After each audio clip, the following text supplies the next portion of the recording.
Well, let's switch over to the race to the White House and the 4 Republican candidates running to replace President Obama.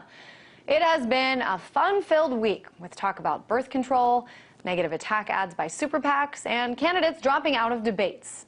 Now, you may remember last Saturday was the Republican caucuses in Maine, and Mitt Romney was said to be the winner, with Ron Paul coming in second place.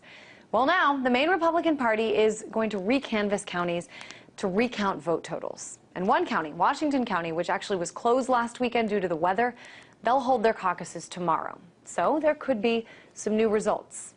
But the bottom line is this system, the process of choosing a presidential nominee, it's not working so well these days. We already had Iowa, in which Mitt Romney was announced the winner. It turned out Rick Santorum won. And now this. So let's talk about the system and also about the view of one of the candidates, Ron Paul, with Charlie McGrath, the founder of WideAwakeNews.com. Hey there, Charlie. Let's just talk a little bit about this week. And a lot of Ron Paul supporters are certainly pretty upset about what happened in Maine, with announcements coming out prematurely, the results of some of the primary results, the caucus results, being lost in spam mailboxes of the election head. What's going on here? Well, yeah, it's hard to say what's going on. I mean, we knew going into it that vote count wouldn't be necessarily be able to be reported last week as being factual. It's going to take some time for it to work out, and hopefully he ends up with the win in his column. But I mean, this is so completely the typical left-right game. The GOP has its favorites.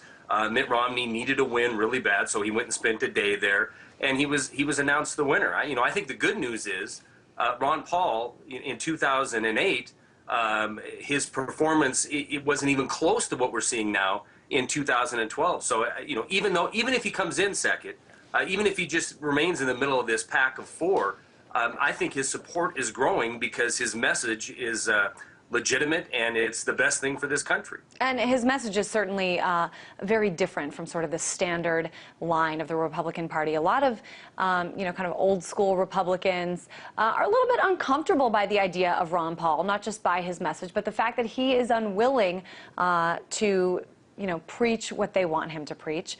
I want to put up something that was on CNN the other day, something really, really interesting. It shows you not just how the people think, but look at this. This is a poll that shows Ron Paul having the highest percentage, 52%. He's on the bottom. Romney is on top. I mean, maybe this just goes to show how the mainstream media views things, but this is a picture actually taken from somebody's television screen on CNN. What's going on here? I mean, why? It's not just the Republican Party. It seems it's also, and this wasn't Fox News, this was CNN. It's also some of the mainstream media that hasn't. All the mainstream media, you want to treat them like your crazy uncle. And you can blame a lot of reasons for this. I mean, if you want to go the conspiratorial route, which is, the route I'm going to take right here, it's that 80 or 90% of the media, the mainstream media, is owned by a very, very small group of corporations. About a half a dozen corporations control 90% of the news that is disseminated in this country, in the West, and it benefits them to have this fake left-right battle between so-called conservative Republicans and liberal Democrats.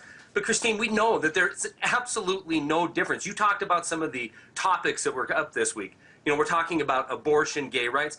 These things are important. I'm not trying to belittle these things, but the fact of the matter is we're still engaged in the longest military engagement in the history of this country. We borrow 40 cents of every single dollar to fund this military expansion, and there's only one candidate in the perceived left or perceived right that is speaking against this, and that's Ron Paul. We have not declared a war in this nation since 1942, but for the last decade, basically for the last 2 decades, we have been on a constant war footing. He's the only one with the message of, we need to bring our troops home, we need to have sound money, we need to get our own house in order, and stop playing policemen around the world. So that doesn't benefit the mainstream media. When this small group of That's not even talking about another big issue, which is the economy. Not to go mainstream on you, Charlie, but I want to actually quote something, I'm going to say it, that Sarah Palin said recently. She said that she believes the primaries will likely end with a deal over delegates. She said voters have no enthusiasm for Republican candidates. Talk about the delegate aspect of this, because this is something that Ron Paul and his supporters have been really good about. They have been, you know, the last ones at some of these primaries. They've got their eye on the delegates. Well, you know, I'm not a complete expert on this process, but I do know that that is his goal. He knows he's not going to win. Everybody knows he's not going to be the nominee for the Republican Party to run for president. But I believe what he's trying to do is try to amass enough delegates that he will have a voice in helping shape policy that is a sane policy. So I think, you know, for what he can hope for, the money that he has, I think that the best, from his point of view, the best thing he could do is keep on spreading his message, amass delegates, and then maybe interject some sanity during the convention, and maybe be heard, and maybe speak on behalf of the American people on some of the topics that we've covered here today. Certainly, no matter what we see in the polls, that message has really, really had a hand in shaping, changing even the discussion during this primary season. And I think it's an important one not to be ignored. Charlie McGrath, founder of WideAwakeNews.com.